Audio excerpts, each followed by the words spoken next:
Just like the street lights lit this town, like a fire in a blaze, gotta burn it down. Can't be afraid to leave this out. We got this far, don't know how.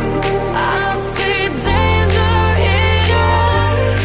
They know we'll burn down the night.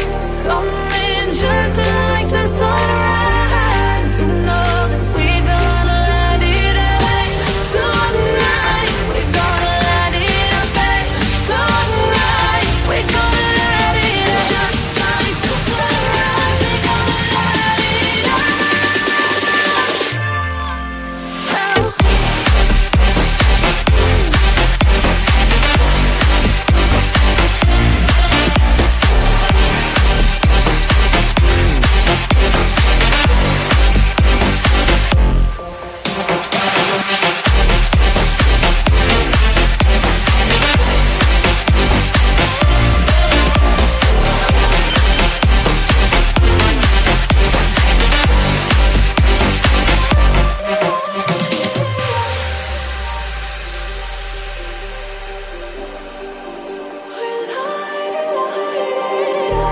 Just like a spark that's breaking out. Can't make a stop, can't turn back now. We know that there's no room for doubt. No, we can't turn back now. I see danger in your eyes. They know we'll burn down the night. Coming just like the sunrise. You know that we're gonna light it up tonight. We're gonna light it up tonight. We're gonna light it up just like the sunrise. We're gonna light it up now.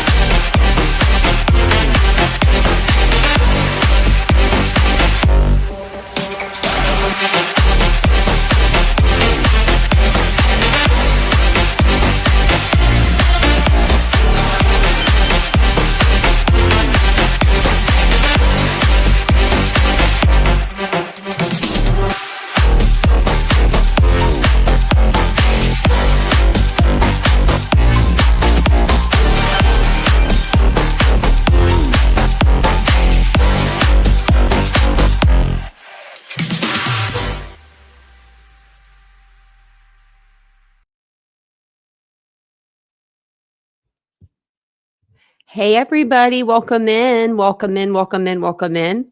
Happy Friday, March the 7th. How's everybody doing? How's everybody doing? It's the weekend. It is the weekend. I'm sure everybody's pretty excited about that, right? I'm excited about that. And I'm a weekend person. If you guys can't see in the background, I just noticed my flowers are all blooming. They're huge. It looks like you can see them from like where you guys would be sitting. I might be able to make myself bigger. There we go. Now I'm full screen. Look at that. Full me. If you're new to the channel, my name is Tanya or TitaniumBuilt. Thanks for joining us tonight. We're going to be talking about Idaho 4 in just a couple of minutes. We'll let some people kind of get in the chat, get settled, all that stuff. I'll say hi to some of you guys that are in here, and then we'll get started.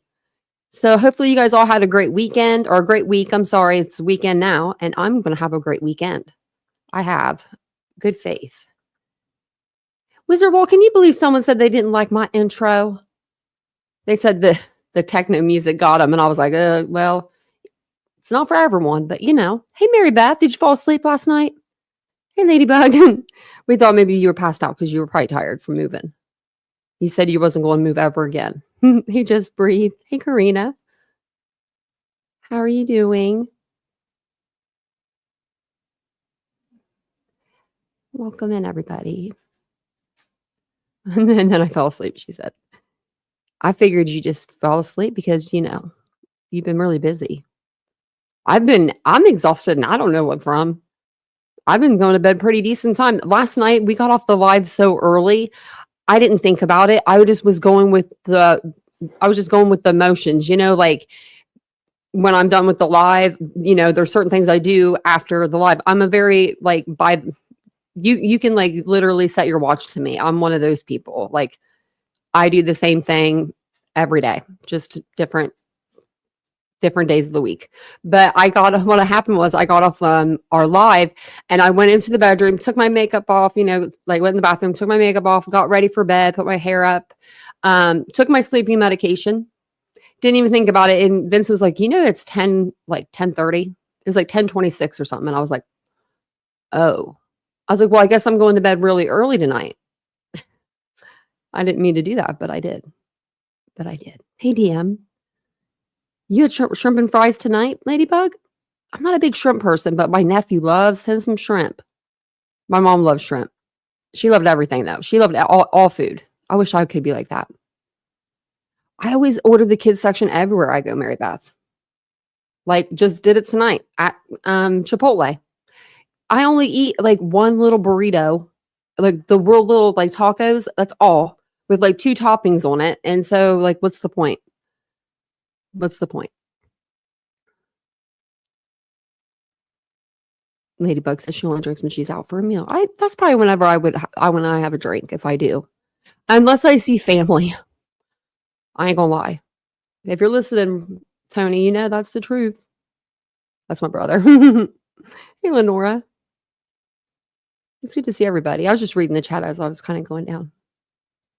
Hey, Warflare, I could. Hey, Tempest. But then what would be fun with that? If I get y'all in here and get y'all shaking and moving and grooving. I forget, what was the song before? It was just like a slower song. I'm trying to think. It was just one that came with StreamYard, actually. And everyone loved it and nobody used it. It was one of the ones, like you get like 10 like little like tunes when you get StreamYard. And everybody had that same one that I had.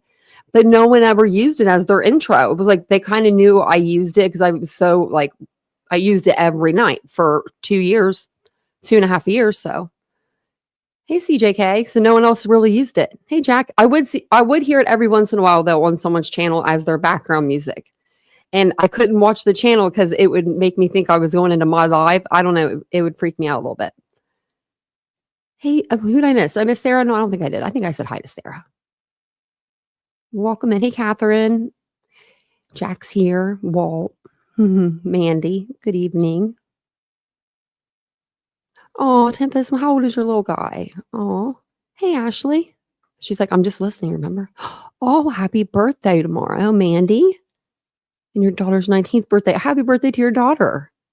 19 is a good age. I loved it. I like to be a 19. Thank you, Walt. I got a lot of hair. Got me a lot of hair. I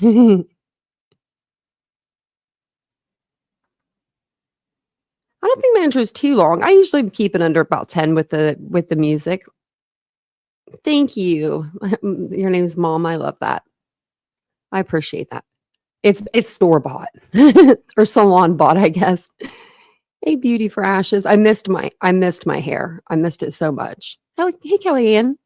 Welcome in, everybody. I'll get down to the bottom here. It's like once I say hi to one person, I want to say hi to everybody. Hey, Cheech Brown. Thank you for hitting the like. I appreciate that. Well, happy birthday. If anyone's having a birthday, happy birthday. My birthday's not till October. Thank goodness. I'm not ready for it. This whole year will go by super fast because I will be 40 this year. So, I know it's going to go by quick. But okay, so let's get into it. And hey, Ashley, I don't know if I think I said hey to you. Hey. So I had a couple things planned for tonight, and then you know how things happen, and then that just went to the wayside. I had a bunch of different tabs open. So tomorrow, I'm going to put out a video around, I think it's coming out at 10:15 a.m. and it's just Steve Gonzalez and we can listen to it tonight, and their attorney, Shannon Gray, and they're doing an interview with Brian Enton on News Nation. He filled in for Ashley Danfield last night. So they were talking about how they didn't know about the 911 call transcript, the 911 transcript being released, or the text messages being released prior to them being out there for public consumption, which I think they should have been given a little warning on those documents, especially because those are so important to the case, and they have a lot of detail in them, and it's a lot of stuff that, they didn't know about. Well, so they've been reading through the same documents as us, and that's awful. I feel like nobody should have to do that. Nobody that has a family member, they should know everything first, and then I feel like the public should know. But that's not how it always works, I guess. But Steve did an interview with Bryan, and we can watch that this evening. And then also wanted to go over the 911 call and the text again, the transcripts, just not the documents. I have a video that's going to go over it since we went over the documents last night. And then Inside the Idaho Murders came out with this episode 2 of their videos that they've been doing on Fox 13 Seattle that we were watching. So we'll finish it off and we'll watch that. It's just brand new. It just came out a couple hours ago. So we'll see what they have to say. I'm like the TV guide. Hey, Diane, I give you guys like the little like preview beforehand. Hey, Reno, it's been a while. Hey, Mish. Oh, we read the messages, but the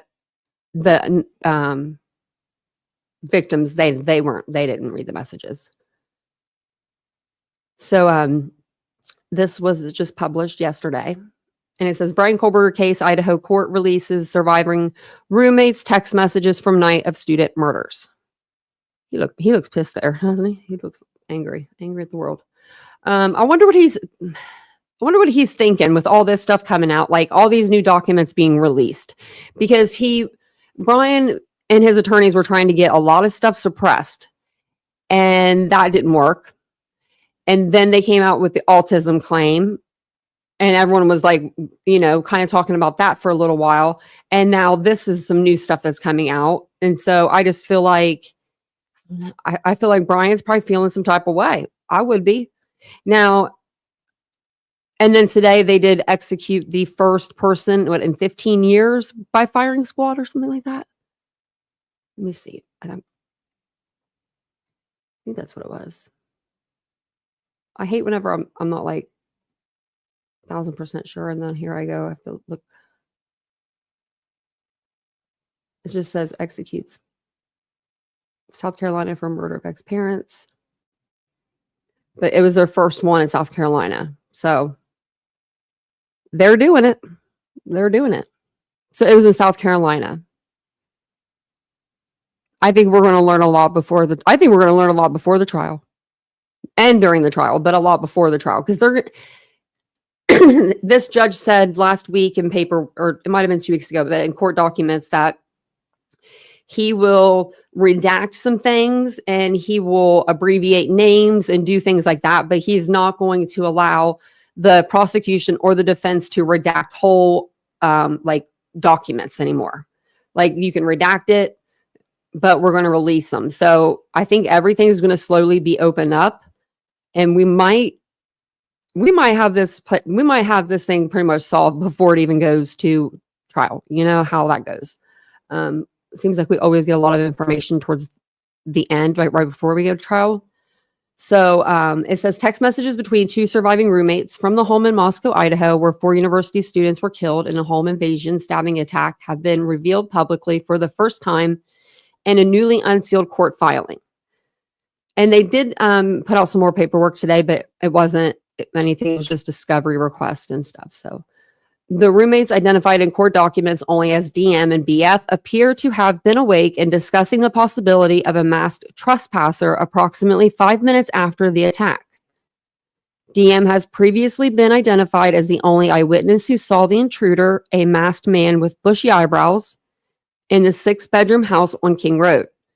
Based on her statements to police and audio from a security camera next door, the attacker is believed to have left the house shortly after 4:17 a.m.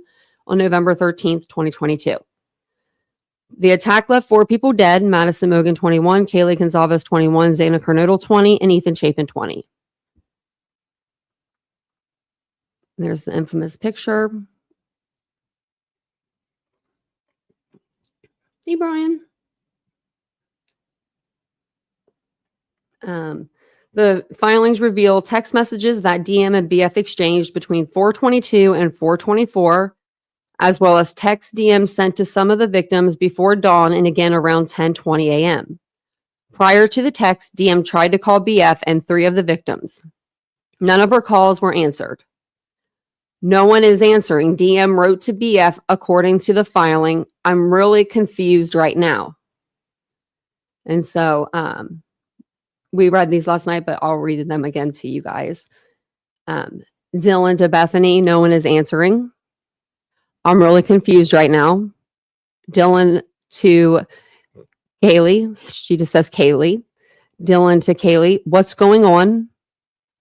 Bethany to Dylan, "Yeah, dude, WTF." BF to DM, "Xana was wearing all black." DM to BF, "I'm freaking out right now." DM to BF, "No, it's not, or it's like ski mask almost." BF to DM wrote back, "STFU." BF to DM, "Actually." DM to BF, like he had something over his forehead and little and mouth. And then it says, BF, "I'm not kidding. I am so freaked out." And Bethany said to Dylan, "So am I." And then Dylan says this to Bethany, "My phone is going to die." I think it said fuck. And then Bethany says to Dylan, "Come to my room, run down here." So that's what she did. Kaylee DM wrote in another text, "What's going on?" DM also appeared to reference the intruder she later told police she encountered when peering out of her bedroom window. She referenced something like a ski mask almost. And maybe she said that like he was looking at her, like in her direction, but maybe he was looking in her direction, but maybe he didn't really see her. Because I feel like that hallway right there would be a little darker where the door is, if her lights were all out in her bedroom. What do you guys think? I don't know.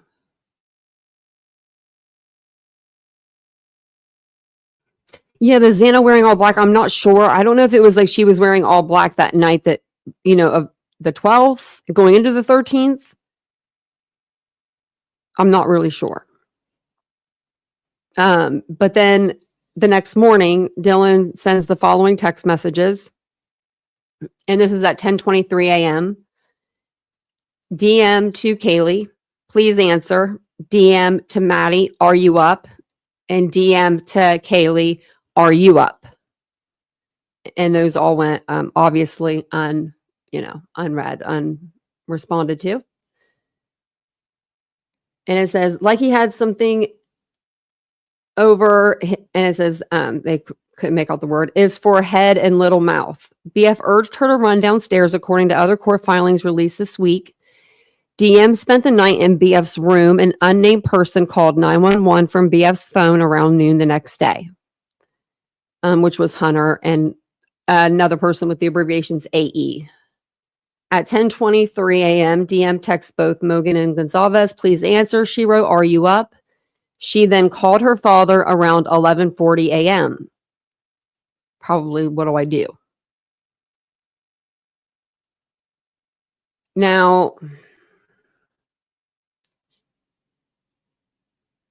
I don't know why you wouldn't go upstairs and check.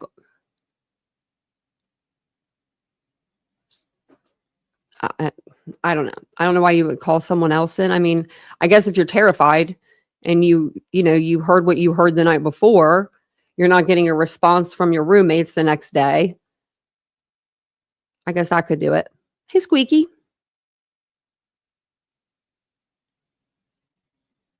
Yeah, you would think.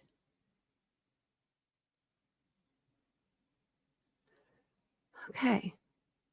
So, the timeline of November 13th now is 4 a.m. Suspect arrives at the house between 4 and 4:17. That's the time of the murders. At 4:19, the roommate calls the 3 victims and no one answers. From 4:22 to 4:24, surviving roommates text each other from inside the house. At 4:27, the roommate calls victims again. No one answers. 4:32, roommate texts Gonzalez, please answer. 10:23 the next morning, surviving roommate texts victims, no one answers. 11:39, roommate calls her father, and then at 12 p.m., that's when the 911 call is placed from the roommate's phone. 11:58, it's close enough. Prosecutors are asking the court to allow them to introduce the text as evidence. Prosecutors allege that police found a K-bar knife sheath under Mogen's body that had DNA on it that led them to the suspect, Bryan Kohberger, a 30-year-old former PhD student who was studying criminology at nearby Washington State University at the time of the crime. Separately, the court also released a transcript of a frantic 911 call that reveals multiple callers spoke with the dispatcher trying to explain that they had found Kernodle unresponsive and someone had seen an intruder the night before. Additional filings made public Thursday evening include a list of records that prosecutors plan to introduce as evidence and other defense motions seeking to have the death penalty removed as a potential sentence if there's a conviction, this time arguing that prosecutors have failed to meet discovery deadlines. She's got a lot of excuses. I mean, she's pretty good. Striking the death penalty is the only remedy that begins to adequately address the prejudice to Mr. Kohberger. Defense attorney Ann Taylor wrote, even with a hot documents list and detailed expert disclosure, the minimum necessary for this case to proceed to trial, counsel is at a massive disadvantage given the limited resources as compared to the state and the fact that only 5 months remain before trial. You've had over 2 years, sweetheart. So don't you say, oh, we only have 5 more months, because you've had a long time. You've had since January 2023. To get your shit in order. So sorry, not sorry, ready to go. We're ready.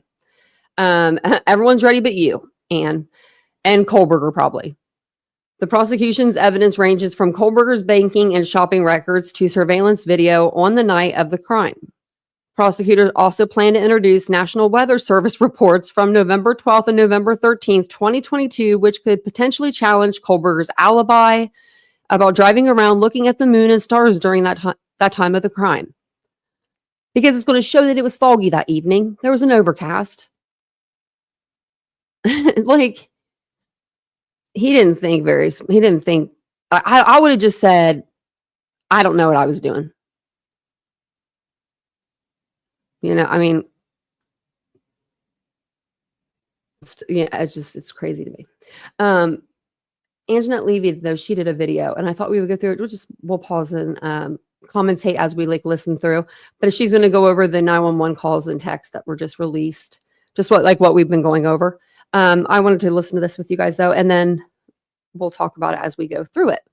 I don't know why they still blur out Dylan and Bethany's face. I mean, everyone knows who they are at this point, I feel like, but maybe not. Maybe not. About the night 4 University of Idaho students were murdered are revealed from text messages the surviving roommates sent to each other. Plus, we now know what happened when the roommates called 911 8 hours after the murders. I lay out the timeline and other details.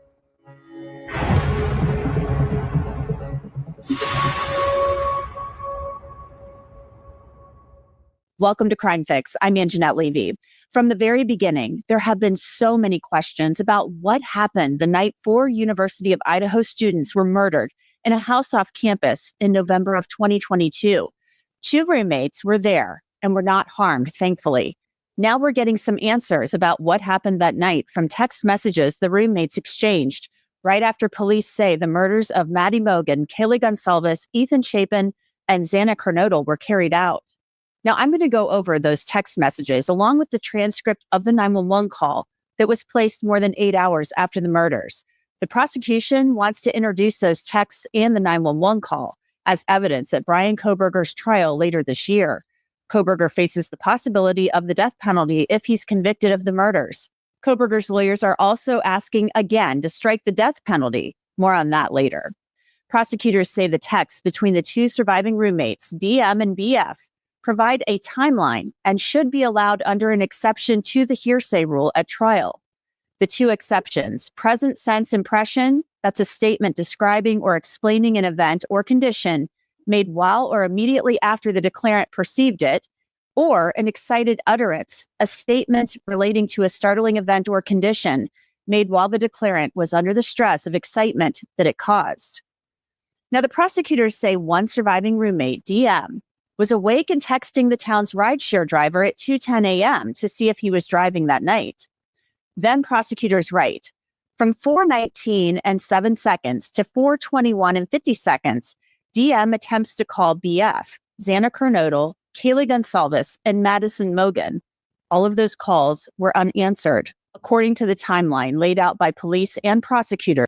Why would, there's just question, why would Dylan, though, have to reach out to why would she reach out to the rideshare person if they all came back to the house and they were hanging out at 2 in the morning by like 1:30 or 2 a.m., right? And they're all in bed by 4. Like, wouldn't Maddie and Kaylee have told her, like, hey, yeah, we got a ride from the Uber person? That, like, the person that takes everybody home. I don't know. Maybe not. Maybe she was calling for a friend. Maybe she was calling for somebody else. Xana, Kaylee, and Maddie had been murdered by that point in time, and DM had seen a man in black carrying a vacuum-type object walking through the house. Then, from 4:22 and 8. Oh, and the vacuum type object, I do think it's like a hose. Like, she thought it was like an attachment hose. Like, I have one in the kitchen or dining or laundry room, but you know what I'm talking about, like the attachment.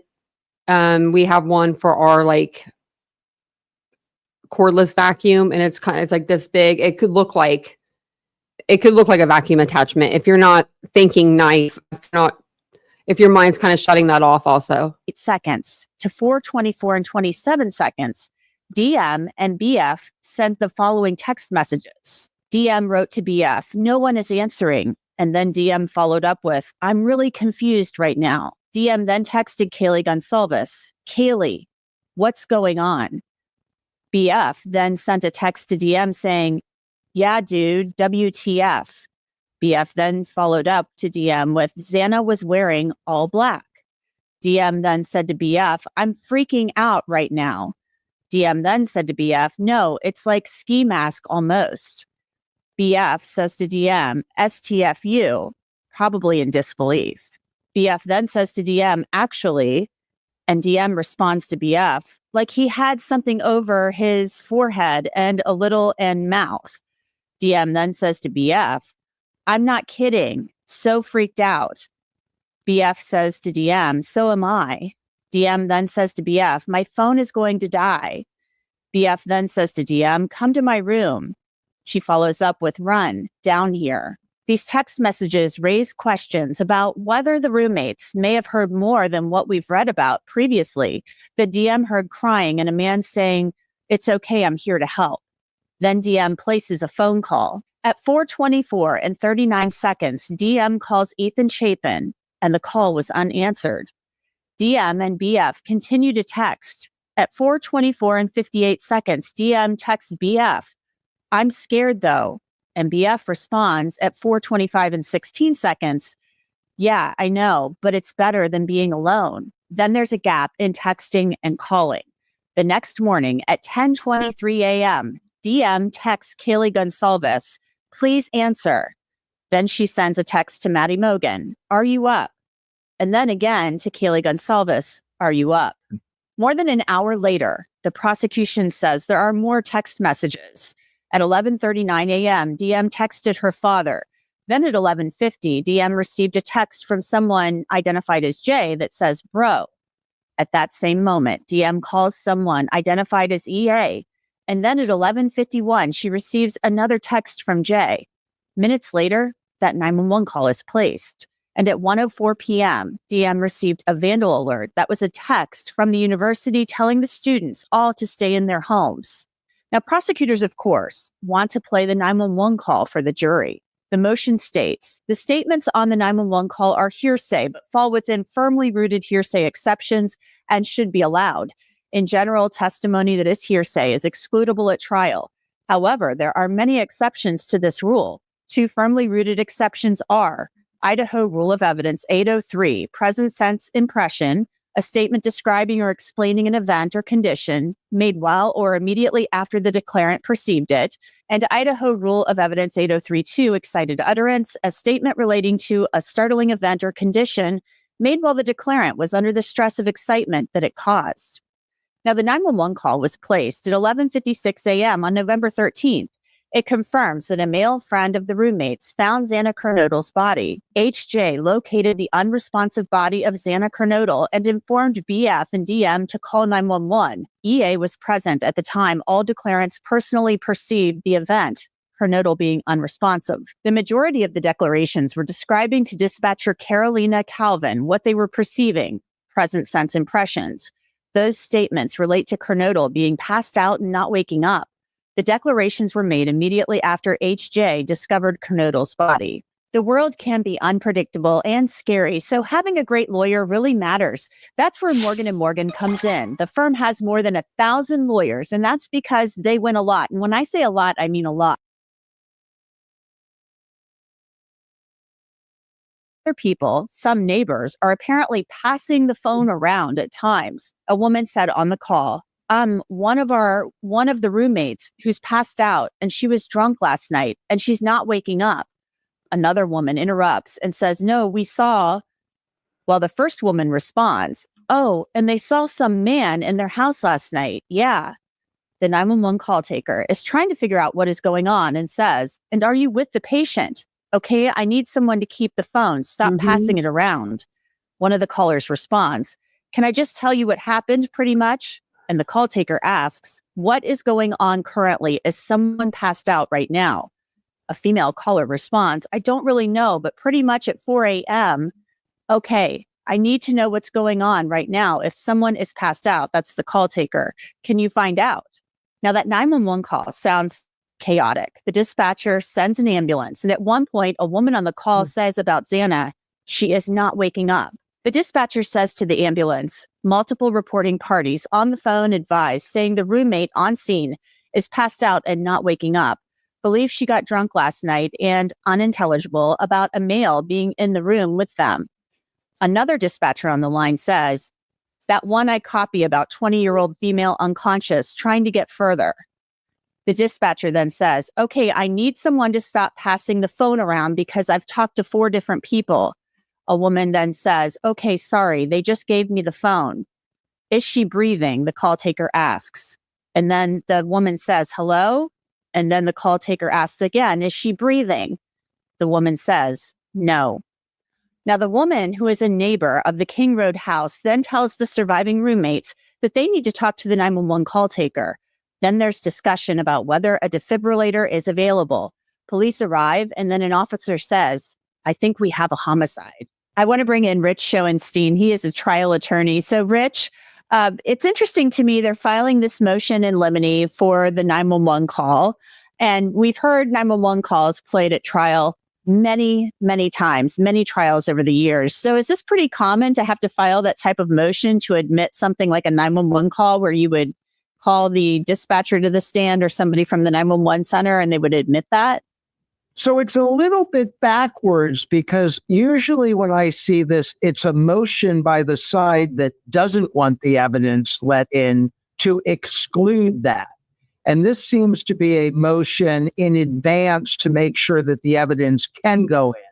So the prosecution is affirmatively trying to make sure that their evidence is going to be allowed. I don't think that's particularly uncommon. And I agree with you. We see 911 calls all the time. They plainly fall, in most cases, in the hearsay exceptions that the prosecution is talking about here, and they get entered into evidence all the time. One thing that I thought was interesting was just the content of this 911 call. You know, for many months and months, and really more than 2 years now, we've been wondering what was said on that 911 call. We knew it was for an unconscious person, but it paints a very chaotic scene. And just the fact that they're saying that, you know, that Xana, we now know, was unconscious. She had been stabbed to death. So I don't know if they were just being polite on the 911 call and not saying, look, my friend appears to have blood on her or what have you. We don't know how she was found or what she looked like when she was found. But unconscious person. And then the police get there, and this is clearly a homicide.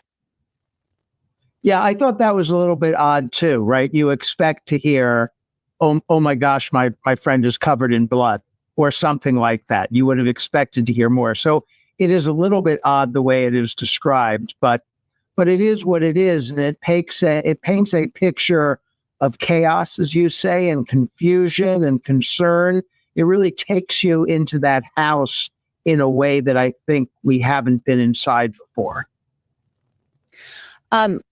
Another thing we're getting a really good picture of is the timeline. And that's why they say the prosecution wants to introduce these text messages. And this is another thing, where they're presenting this motion in limine to the court. And they're saying, we want to present these text messages as an exception to the hearsay rule. And this is why. It's pretty common to see these things come in through the testimony of one of the people, either the receiver or the sender of the text message. So what did you make of that as well? Is filing a motion asking to present these things? Yeah. Well, so first of all, I don't think they're presenting it just for the timeline. I think that's a way to sell the court on letting the evidence in. And that is a reason you might put this evidence in. But make no mistake about it. One of the things the prosecution is trying to do is eliminate any possibility that the other people in the house committed the crime. That's one thing you would have to do if you were prosecuting this case. You have these two other people who were in the house who survived, and you want to make sure nobody thinks that they might have been involved in any way. And these text messages that show their state of mind at the time are a good way of doing it. So it is useful to have a timeline. It's very important to have a timeline of what exactly went on when in the house. But I do think that they want those texts in for more than just that. These texts are a little bit confounding. We know that the surviving roommates, BF and DM, were both intoxicated. We know for sure that DM was from prior testimony at motions hearings and stuff like that. But basically, she's texting her friend, her roommate, and saying, I'm really scared. Something about somebody wearing all black. She's trying to get in touch with the other roommates. It kind of raises a lot of questions to me about whether she was hearing more going on than what we've heard in the past about hearing somebody crying, a man saying, it's okay, I'm here to help you. These text messages are really disturbing.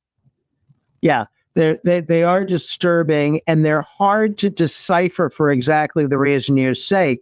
You can't really trust the immediate perception of the people sending those text messages because it was the middle of the night, because they were probably drunk.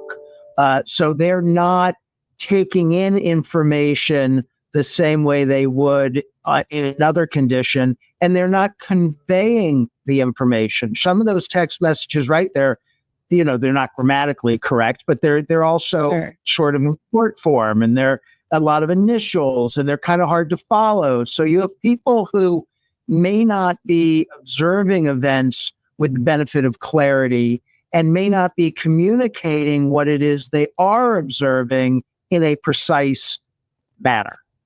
And another thing that's, still a question that we can't answer at this point in time. I mean, the roommate DM is saying, I'm scared though. And BF is saying, well, come down here, run. It's better than being alone. And yet they don't call 911. It seems like a very confusing type of time period. Everything that went on, I know they were drunk, but is this something the defense will make hay of at trial? Yeah, well, I think the defense is going to try. The defense here is reasonable doubt, right? This is a straightforward reasonable doubt case. You don't have enough proof that the defendant is the person who did this. And you don't have accurate storytelling of what was going on in that house in the middle of the night. So if I was on the defense, I would say this is all very odd as to what's happening between the two other people who were in the house. Was something really going on? Was it not going on? Were they scared? Were they drunk? You don't know you can't be certain as to the meaning of any of it. And I would try to convince the jury that somehow gives them reasonable doubt. But, you're prosecuting the case. You only have the evidence you have. These are the text messages you have. This is the 911 call you have. That's what you've got to go forward with. Well, it'll be interesting to see how it plays out. I don't think there will be any issue with these being presented at trial. I think the judge will allow it. Thank you so much, Rich Schoenstein. I have a question. Who opened the front door? If it was Kohberger, right? Let's say the front door was open the next morning at 8:30 in the morning. It was open. If it was Kohberger, you would think when Dylan ran down to Bethany's room, if he was still in the house, if he was out of the house, she would have just shut the front door if she would have saw it open. She would have passed it, coming down the stairs to go to Bethany's room. So now I'm really confused on how that door was open. I'm really confused on that. Dean. Great to be on. See you soon. I think she's done. See ya. Prosecutors also want to admit a number of records, including banking records, surveillance video, and records from stores where Bryan Kohberger made purchases. The surveillance video includes video from Linda Lane near the King Road house that shows a white car driving in the area around the time of the murders.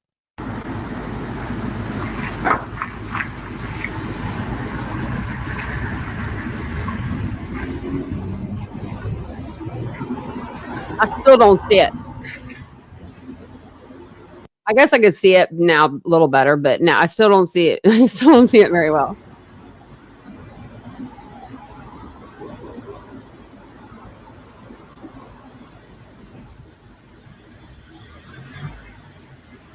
Princess.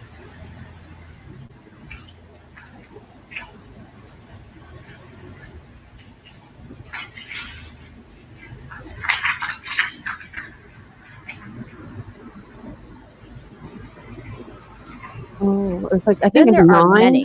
many financial records for the 4 victims, the surviving roommates, and Bryan Kohberger. And some of the financial records for Kohberger include records for Crypto.com. And there are purchase records for Bryan Kohberger from Amazon and Dick's Sporting Goods. There are also financial records from Marshall's for Bryan Kohberger. We know a Marshall's receipt was seized from his apartment. We'll and never there are know what was Target on financial there. records that the prosecutor wants to introduce. And the prosecution also wants to introduce, under the business records exception, transaction records for Bryan Kohberger at Under Armour, along with surveillance and financial records from Kohberger at Walmart. Meanwhile, Kohberger's attorneys are looking to strike the death penalty again. They're asking for this, saying the state has given them a massive 68 terabytes of discovery with no index for what they plan to use it. And the state has said it has complied with discovery and has denied holding anything back. And that's it for this episode of Crime Fix. I'm Anjanette thank Levy. Thanks you, so much for Elizabeth. being with me. I'll see you back here next time. Thank you. And you are right. Yes. Xana was wearing all black in the photo. So maybe she was just trying to think what did I see? I couldn't imagine what was going through those girls' mind. I couldn't imagine being Dylan. If you think about it, she sees somebody, she's terrified. She doesn't know what's going on. She's drunk, or she's been drinking, so she's tipsy. She's, she's young, and she has to go from her bedroom to the bottom floor because she wants to feel protected and feel safe. I don't know. Why?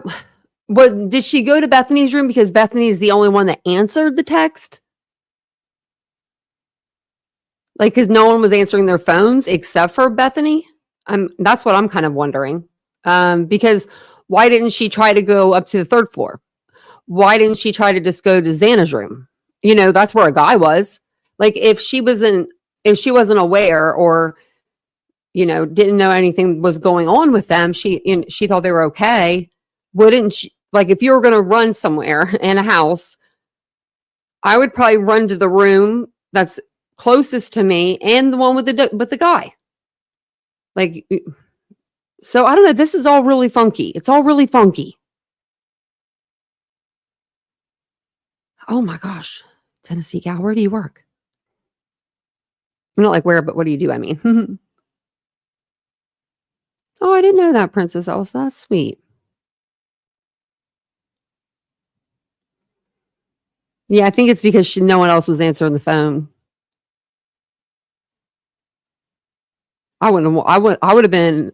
That's what I thought. I thought you worked at a funeral home. I would have been terrified to run down to her room. I don't know if I would have been able to do it. I don't know. But yeah, I would be sobered up real quick too, probably. I mean, she was 19, I think, at the time. I don't know. Hey, Doodlebug. I know, I'd be too scared too, I think. And then you're hearing the noises. I was like trying to think of like just the stuff that they were hearing. So we have been, sorry, my eyelid is itching. We've been watching this podcast. It's not a podcast, it's a video, but it's called Inside the Idaho Murders, and they came out with their episode 2. The first one came out, I believe, in January, and then this is their second episode, but we've watched other podcasts and stuff through them, like videos. So I thought we would go and listen to it. I don't know. It just came out a couple hours ago, so I don't know how much new information they have in here, but we'll see. We'll see what they have. And thanks for being here, guys. I appreciate it. If we can get up to 100 likes, I'll gift out some memberships. I know we can do it. We're at 74. Look at that. We could do it. We could do that. Easy peasy. Easy peasy. But thanks for being here. I do appreciate it. Don't forget to subscribe to the channel if you're into true crime. That's what we talk about daily here on the channel. We're usually here at 9:15 p.m. Eastern Standard Time.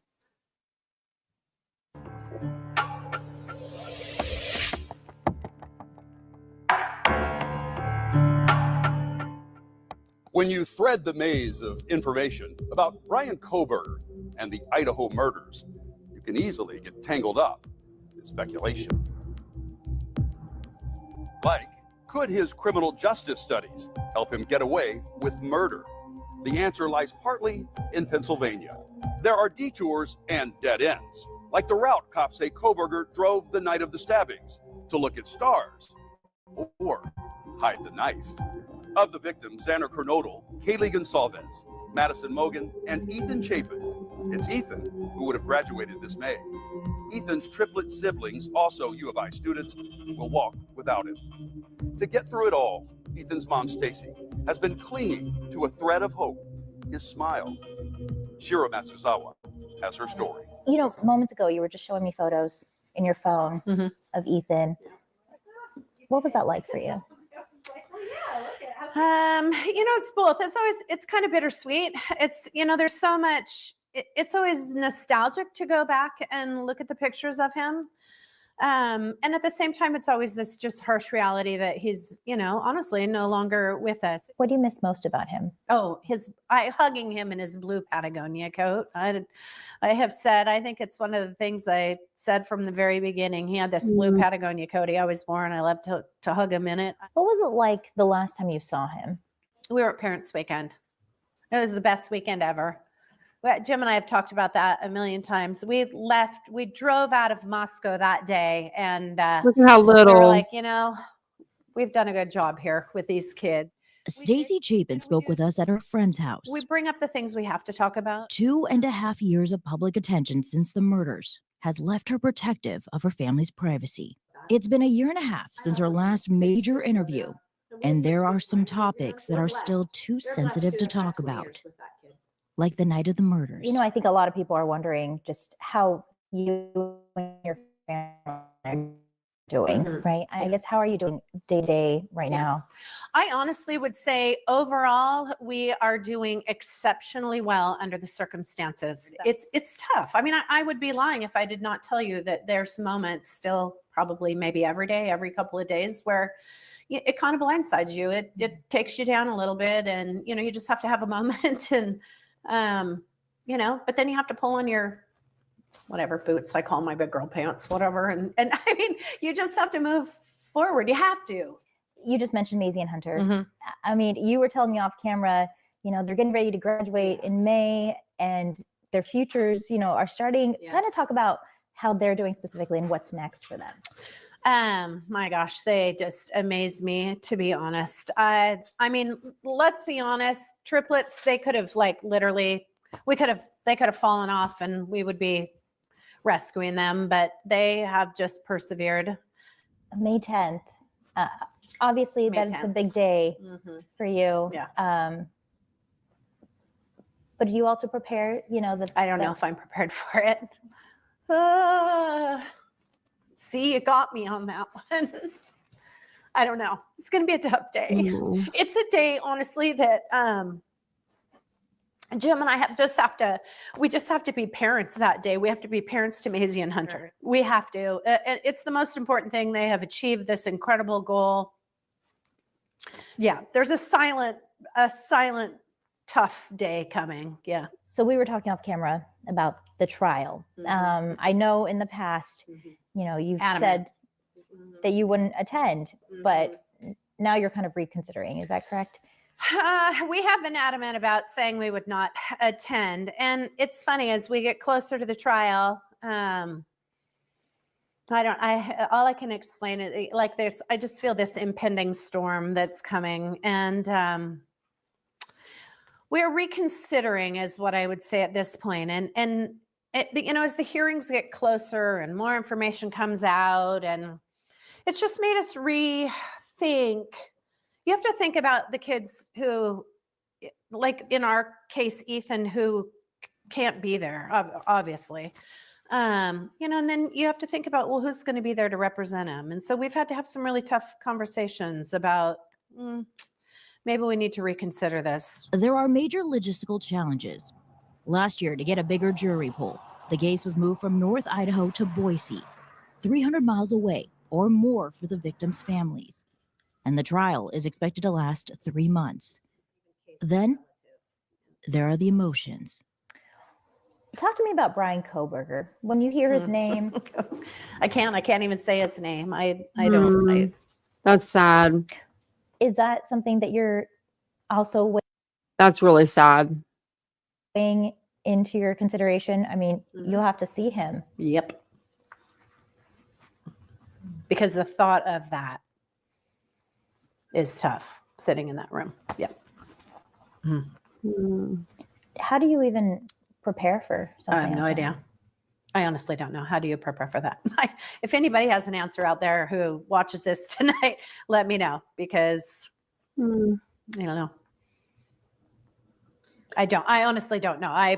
But trust that I have thought about it from every direction. How do you walk into a courtroom and sit, other than to go in and be desensitized to it, so that you kind of know exactly what you're up against, where he sits, what the judge looks like, what the courtroom looks like. I don't know. I have no idea, honestly. Are you concerned at all that the fate of what happens to him, though, lies in the hands of these potential jurors? No, I guess I just really honestly have to say that you just have to trust the system. I worry about a lot of things. Trust me. But that is one of them. We just genuinely have to trust the system. And we've said that from the beginning. You know, we think the prosecutors have done a great job. Moscow Police Department, great job. If Kohberger were here right now, would you? No, I would not be in this room if Kohberger were here. Is there something you would like to say to him? Do you have a message? You could tell he like creeps her out. Like she don't like it. She don't like him.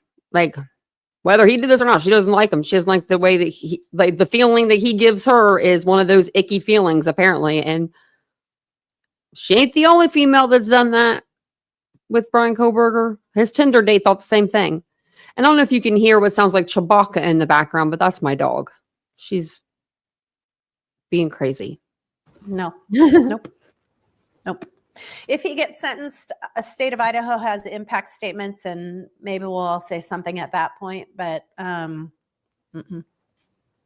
I can't really answer that question. I don't know. I don't go there. Stacy says they haven't spoken much with the families of Madison Mogan or Kaylee Gonzalez, who they didn't really know before the crime, but they stay in touch with Xana Kernodle's family. Xana was Ethan's girlfriend. Stacy also stays busy, keeping her son's memory alive. The Chapins are working with best-selling author James Patterson, who asked if he could write about Ethan and what happened. And there's the foundation. Ethan may no longer be here, but you've done so much to share his smile with the world. Talk about that. It's pretty incredible. I mean, we had to figure out how best we were going to honor him. And, we just decided, let's scholarship kids in Ethan's name. I mean, what a great thing to do. We gave our own kids the gift of an education. We have, and what a great thing to then allow other kids to go pursue their dreams and, do whatever they want to do on a scholarship in Ethan's name. The support has been incredible. We have raised and worked hard. We have partnerships with some businesses locally. It's been incredible. We've given, $55,000 out in scholarships already to 35 kids. I mean, what a wonderful way for those kids to be able to go, follow their dreams and pursue their dreams. But we're just fortunate to have had him for 20 years. He was an amazing kid. He was funny and kind. He made sure everybody was included, and he loved life. He loved life, and he made all of us love life.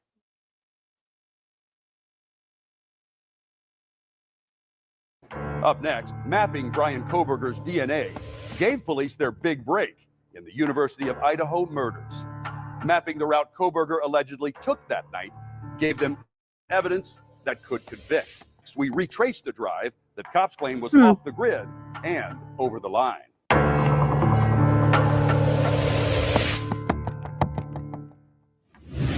The shortest distance between 2 points is a straight line.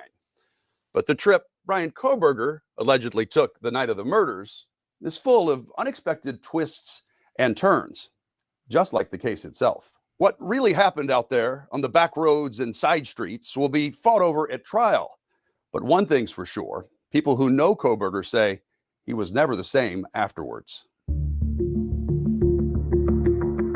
The probable cause affidavit shows how police used cell phone pings and security camera footage to track the white Hyundai linked to the quadruple murders from Pullman to Moscow and back again.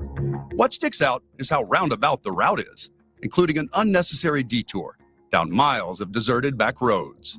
If Kohberger really was behind the wheel that night, 2 crime experts agree his state of mind would have been all over the map. Well, first of all, when he actually makes a decision to go out that night to do it, his heart is racing at probably 120 beats per minute. He's nervous, he's sweaty. They've crossed a line into a realm that they've only up to that point imagined. A lot of them fantasize about it, but they don't cross the line. But then once they cross the line, it feels like, holy cow, fantasy and reality are merging. Police say Kohberger's cell phone pinged around 2:45 a.m. near an intersection leading to SR 270, the Pullman-Moscow highway. Then it goes off the grid, turned off, or put in airplane mode, in what investigators say is an attempt to avoid detection. Around 3:25 a.m., security cameras in a Moscow neighborhood capture the white Hyundai on Indian Hills Drive, well past the turn that would have been the direct route to the victim's house. Still, it only takes a few minutes to reach King Road. The affidavit says Moscow police collected numerous security videos when they canvassed the area around the victim's house to see if the suspect or his car was caught on camera. This clip may be one of them, the so-called Linda Road video. It's racked up thousands of views as true crime accounts and chat rooms obsess over it, frame by frame. If genuine, then this security camera was recording about 250 feet away from the crime scene. The clip shows a car that appears to be circling the area. Around the same time, police say there were multiple sightings of the suspect's car casing the victim's house. Around 4:04, police say Kohberger does a final pass of the house, then heads up to the apartment complex next door, which has a parking lot overlooking the victim's house. Someone standing there would have an unobstructed view of the bedroom windows and the sliding glass door believed to be the killer's point of entry. The murders happened sometime between 4:04 and 4:20, when the white Hyundai is again spotted on security camera, leaving the neighborhood at a high rate of speed. After that, there's a 20-minute gap where there's no footage or cell phone data. But police have a pretty good hunch that Kohberger was headed south out of town. When his cell phone turns back on at 4:46 a.m., he's already far down Idaho State Highway 95. What do you think's going through his mind as he's instead of just going home, he goes for this road trip? Well, because he's still hyped. He's got to come. He's got to try to. He didn't want anybody to see him real hyped. What would you feel like if you just massacred 4 people, you know, and maybe you'd thought about it, but you never actually thought you'd go through with it, and then you actually did, and what it's almost like living a nightmare, or you know, maybe it was like a dream that he finally realized, and you know, but just it's a lot to put together. It's not like now they're just dancing around in glee. There's probably, you know, about 50 different emotions going through a person, you know, panic of going through each thing that probably didn't go as planned. And at that point, Kohberger would also have had a mess on his hands. He might have been a little bit on autopilot and trying to avoid detection by not going straight home, you know, and then he should know better. He didn't want to take his bloody stuff home, because then it could transfer to something in his apartment, you know, and then even if he got rid of the clothing, they could find the blood there, or the knife. He had to get rid of those things. Maybe he didn't know specifically where he was going to go. He's driving around looking for the right place. You know, if he just threw it in the brush somewhere, there's a chance it could still be found, you know. Police have not produced the murder weapon, and they found no bloody clothing or any blood at all in Kohberger's car. But the route Kohberger... I don't think they'll ever find that murder weapon. I think it's gone. I think it's probably in the Snake River, or maybe he buried it somewhere. I know that his phone was offline again, you know, later on in that evening from like 5:30 to either 8:30 or 9:30. So he could have been disposing of all that stuff then. You know, murder weapon, clothes, his shower curtain, whatever else he was wanting to get rid of. Kohberger allegedly took down Idaho 95, then over to SR 195 in Washington, is pitch black at night, mostly empty space, fields and woods, crisscrossed by streams. Once you get to SR 195, it's a straight shot up to Pullman. A security camera spots the white Hyundai around 5:25 a.m. on Johnson Road, south of town.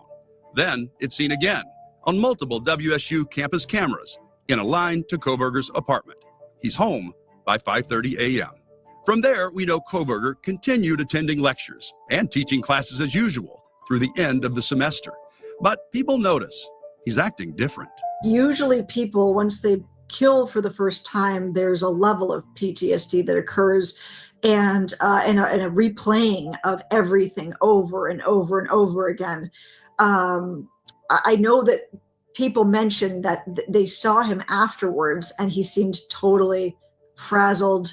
He seemed in just a completely different mood than he was leading up, the agitation leading up to it. It was like it was a completely different person.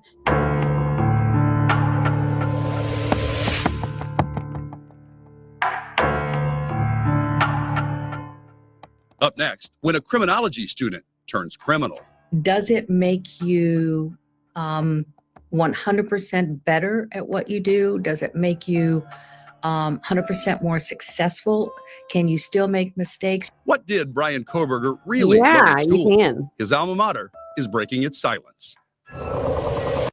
I think that if this was done by somebody that didn't maybe have a criminology background, and I'm just saying this, maybe there would be more mistakes to have been had.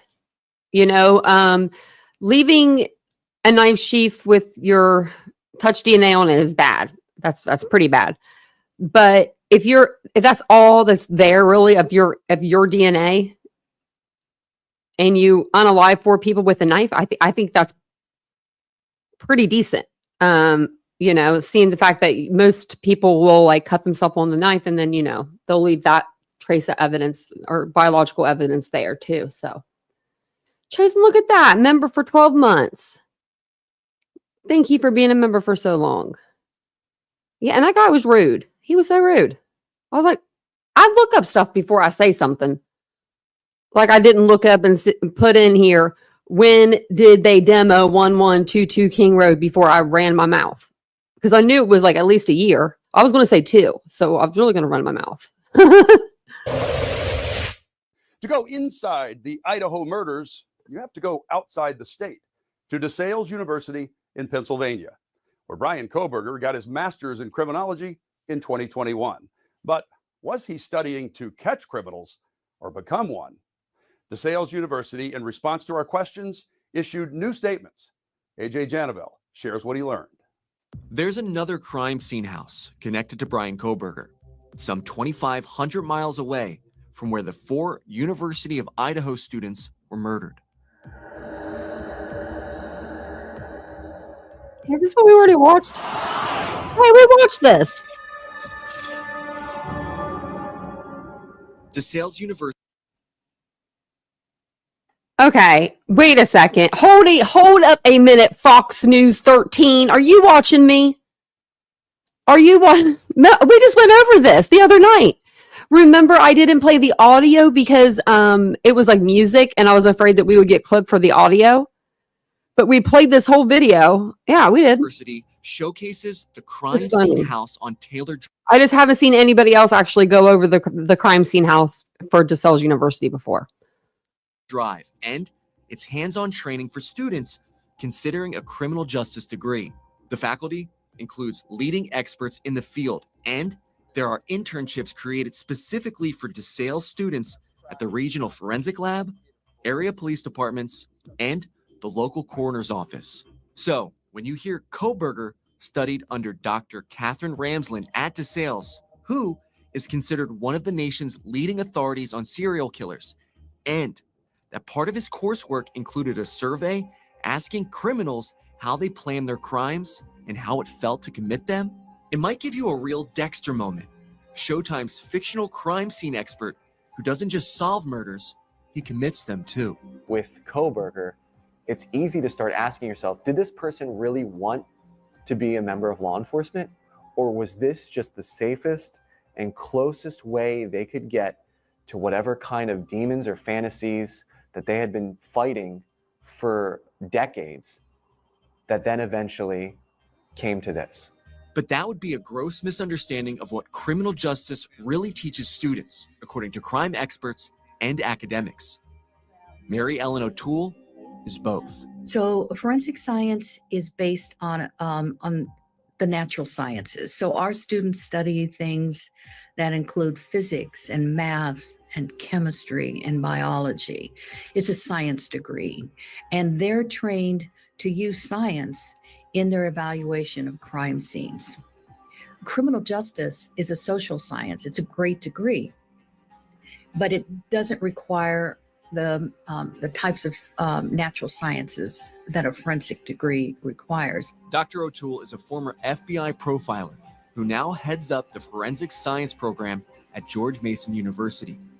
She says there's absolutely no data that suggests someone with a criminal justice or forensic major is more likely to commit a crime. Instead, the common denominators she finds in her classroom tend to be curiosity and compassion in the face of the unimaginable. To most of us who have never committed a murder, we don't understand it. And our curiosity causes us to say, what happened? How did that person become so divergent in what they've done and what they decided to do, how they hurt or murdered that person? I got to learn more about that. And so to me, when I talk to my own students and my own experience growing up, my students tell me the same thing. They grew up wanting to know the whys and the hows. Coming next month, inside the Idaho murders, we go inside the mind of Bryan Kohberger. So you have things like depression, anxiety, depersonalization, tinnitus, which is ringing in the ears. And those also come with visual snow. From visual snow to new claims of autism. Can Kohberger's state of mind impact the case?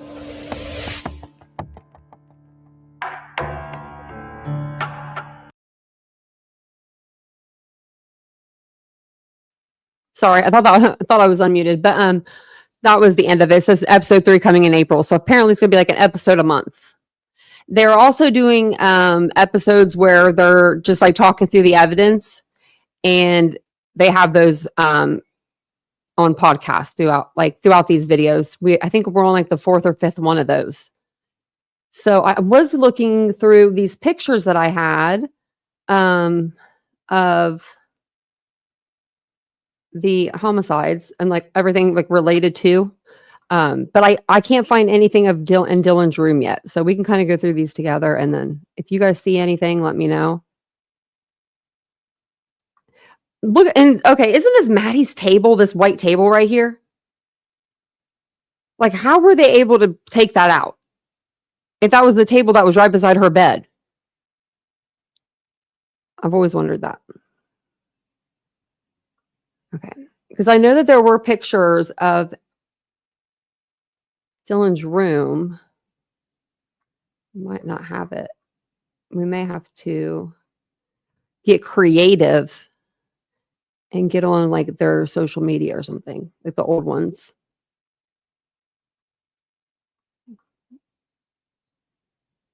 This is just like little news articles and stuff, clippings.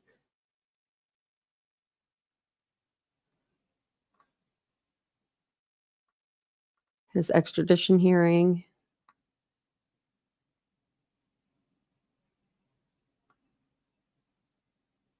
That's a good picture of that plane. Okay, I don't see him. There were only a few pictures, but I wanted to see if we could see any of the drawings that she supposedly had drawn of these guys with prominent eyes and prominent eyebrows, because I would love to see that.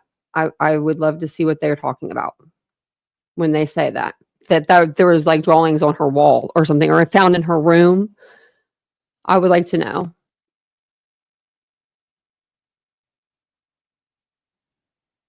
I think that might be Xana's room.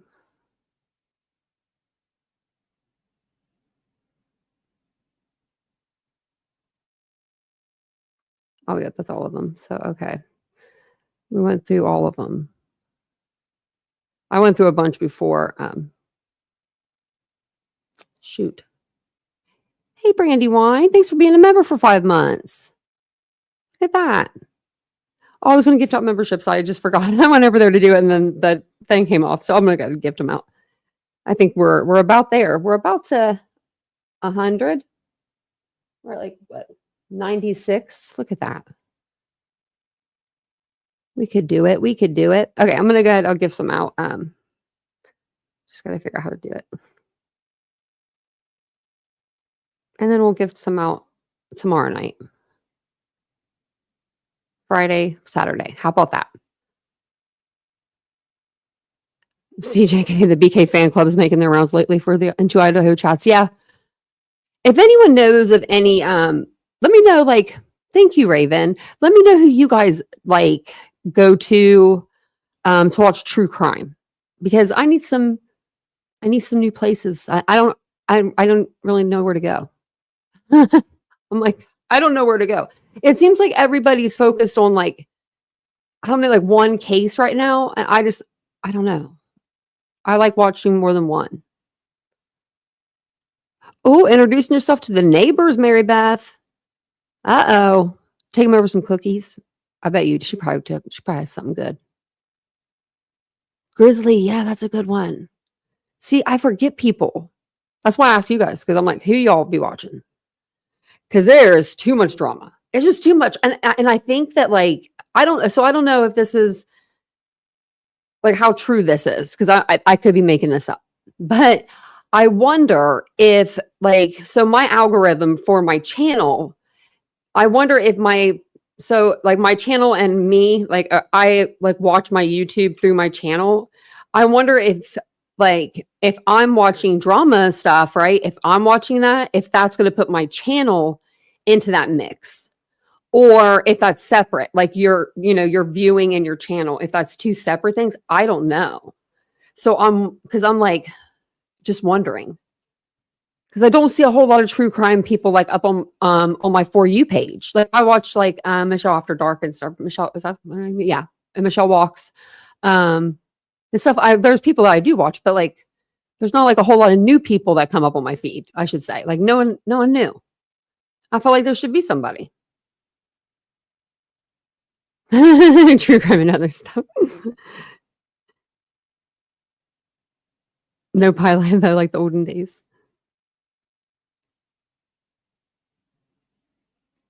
I think he was very prepared too.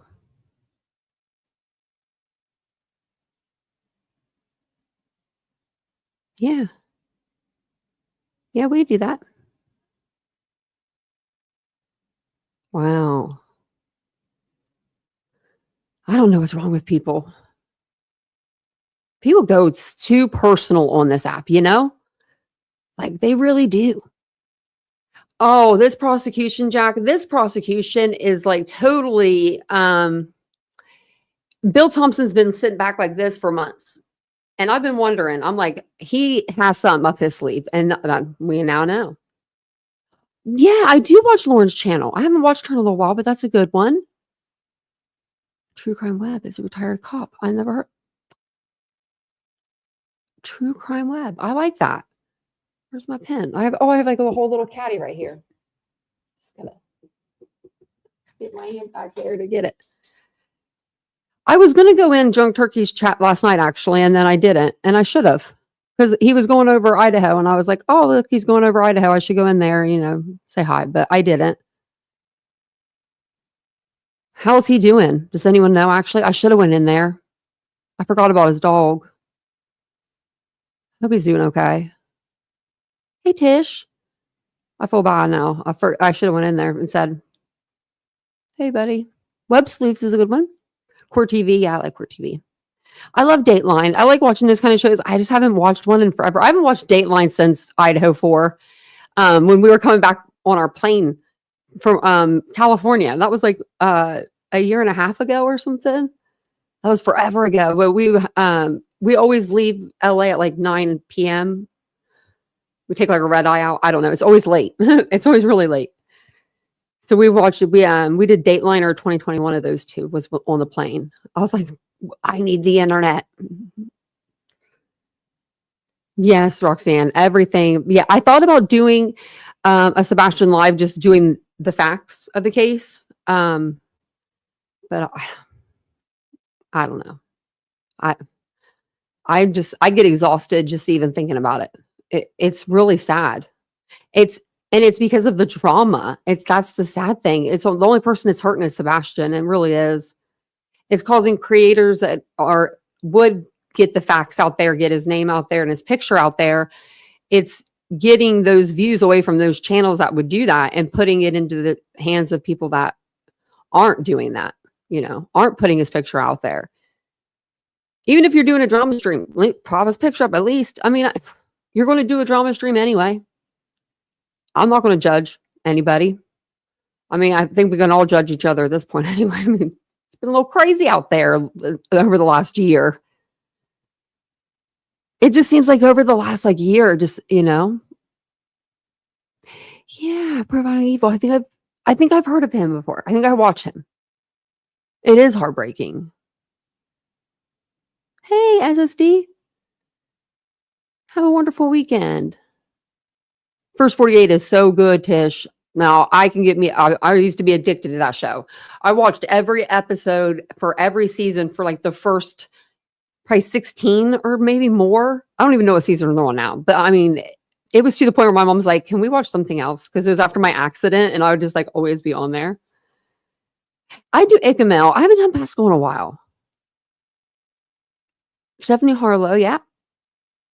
I want to start doing more pre-recorded video, longer formed videos, like stuff like Stephanie Harlow does, and Derek and Kendall Ray and stuff like that. I really do want to do those. I just need to research them.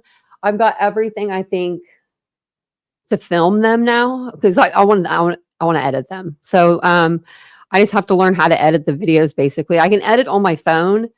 I just have to learn how to edit on the computer. It's just different, isn't it? It's just different. Like when you're on a computer compared to your phone, even though I have a MacBook and my phone's an Apple, like it's still different. So it's just very different. But that's what I want to put out there for you guys. So are they, Ladybug? The ads are going to get you. What the heck?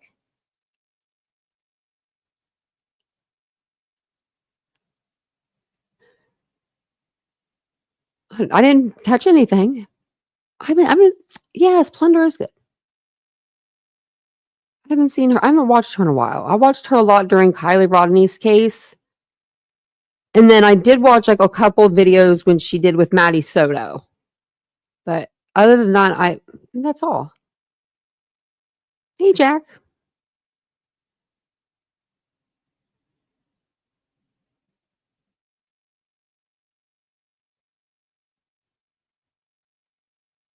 I'm just reading the chat. But I think that's all I really have for you guys for tonight. I want to look at the pictures of Dylan's room. I'm going to find them pictures of inside her room. I think they're on that Visco app, that like VSCO. I made it that name. That's not even the name of the app. It's VSCO.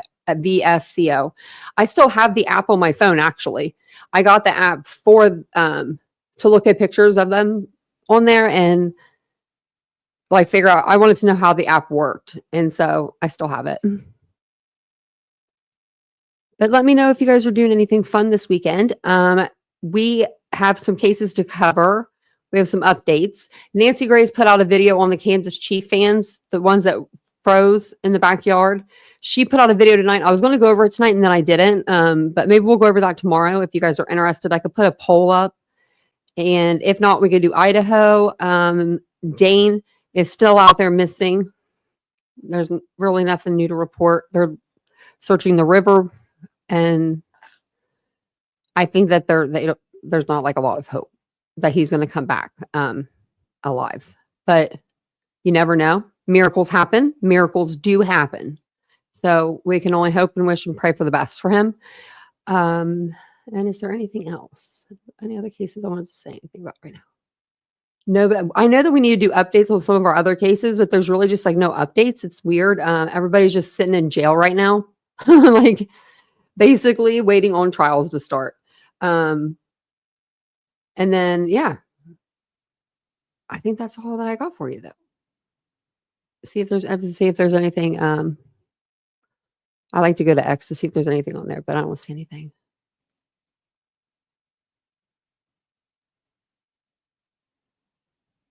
I was just reading. Okay. But yeah, hopefully you guys have a wonderful, wonderful weekend.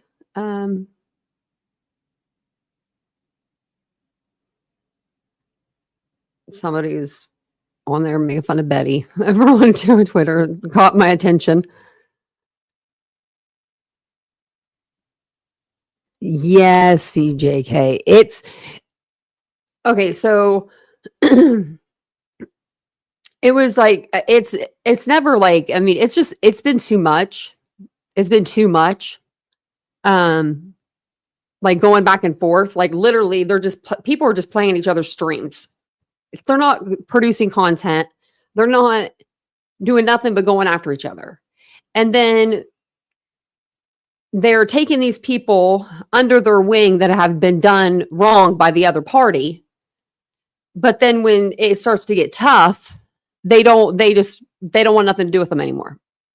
I just saw some things and I wasn't happy with what I saw. So I'm just going to stick on over here to myself. But yeah. What is it? The granddaughter of a friend of my mom went missing in, oh my gosh, no way.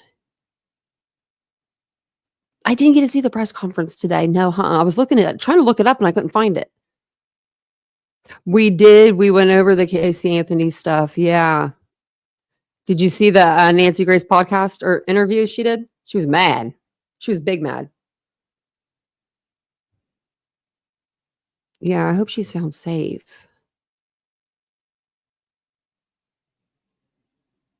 It's just drama. It's all drama. It's just sad. You know? And like, I don't know. I don't know how I feel about it. I feel all kinds of ways about it. Can you believe that at CJK that she died of that? And she was dead like days before. Jean, we're going all over the place now. Listen to me. I'm like over here talking about Jean, and then we're talking about, it's all over the place. Well, thanks, Chosen. That makes me feel good. Yeah, that's like animal droppings, they said. Ooh. Like, how did she get that near her? And then he died later, like 7 days later or something like that. I can't remember. Oh, have a good night, Tish. Thanks for watching. Yeah, I knew that he had Alzheimer's. Rodents, yeah. Like how they had that beautiful mansion. Was it infested?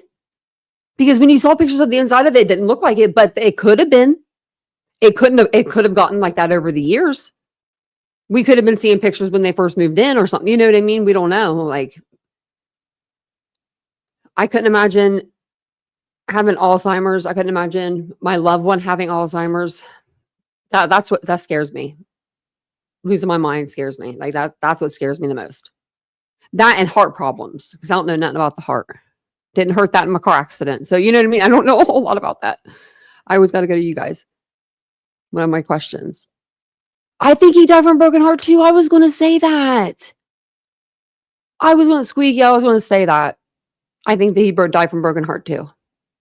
I don't think that he was doing anything nefarious by keeping her body. Does that make sense? Like, I think that maybe he might have woke up to that, like, or she passed. I think that he didn't know what to do without her. And mentally, I think that he just didn't know what to do. Like, I couldn't imagine. Yeah, Lenora, send me over whatever you got. Thank you, Mary Beth, for gifting out 5 memberships. From the barn. Or he didn't realize she was actually deceased. Yeah, that could be it too. But do your eyes deceive you? I guess they do. They do deceive you, don't they? They're your eyes and your, man. Because I'm just thinking like she was decaying, you know what I mean? Like decomposing, but maybe. See, they said that he didn't have any food in his stomach, I think, when he died. So maybe he didn't know how to feed himself. Oh, that's so sad. Such a good actor, you know? Like Alzheimer's, man, that scares me. That scares me. No. Mm-mm. That's so sad. It's like really sad. They like, you know what I mean? They passed away at the same time almost, like days apart, but from 2 totally different things. Now that could have a lot of conspiracy, you know, really. Yeah, what happened to the dog? That's a good question, True Crime and Other Stuff. Unless the dog got the virus too. Like maybe the dog ate like something out of the barn. Ooh.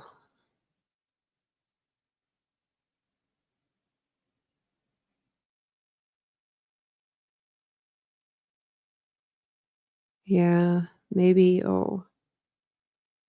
All the dogs in the crate and starved. Oh, that's so sad. Oh, welcome to new members. Thanks, Ladybug.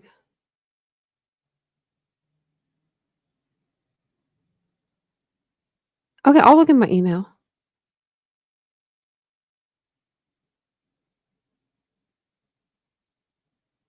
Oh, it just got back from the vet. Oh. That's sad. That's real sad. Yeah, resend it to me and I'll look at it in the morning. That's really sad. Like, it's all sad, but it's really sad. Gene's sad though. I mean, like his mind wasn't there, you know? Man. Yeah, the other 2 dogs. Yeah, I knew that there was 2 other dogs that were like just kind of hanging around. So Oh, that's sad. I hope they get the dogs checked and everybody, for that Hansa virus, whatever it's called. I don't know the proper term for it, but I didn't even know what it was until today when I heard about it. And I was like, wowza. But I guess there was a mass overdose in Indianapolis Park. Wow. Leaves 5 critical. Wow. It was at Presidential Place Park. Wow, that's crazy. Well, thank you so much for being here with me tonight. I know, it's really sad. Oh, you guys can see my flowers good now. I changed the water earlier and that just sparked them back up to life. Thank you, Roxanne. Thank you so much. I appreciate that. I don't know how to hit that little heart thing. Well, let me hit it. There we go. Breathing it in. Oh gosh. Everyone keep hand sanitizer with you. Just keep hand sanitizer with you all the time. All the time. Be careful, everybody. Man. I keep looking at those flowers in the background. I'm like, dang, them things are lasting. I got them like on the 28th. But thank you guys all for being here tonight. I'm going to jump off of here. I'm going to get the dog. She's been at the door since the live started. I've texted Vincent twice throughout the live and I was like, can you get Araya? I think he fell asleep because I'm like, she's still at the door. She was at the door crying a minute ago. So, but thank you guys so much for hanging out with me tonight. Thanks for the super chats. Thanks for the gifted memberships. I appreciate you guys. I really do. I appreciate everybody be here, just hanging out and coming and talking true crime. Tomorrow we'll cover another case. We'll cover this case. We'll cover a case. I'm not sure, but I do want to do a day live with you guys soon. I had so much appointments last week. I didn't have a chance to, but maybe I'll get a chance this weekend and we'll do like something during the day. So thank you so much for being here. Keep yourself clean, safe, healthy, all those things. And I'll see you guys all on the next live. Bye guys.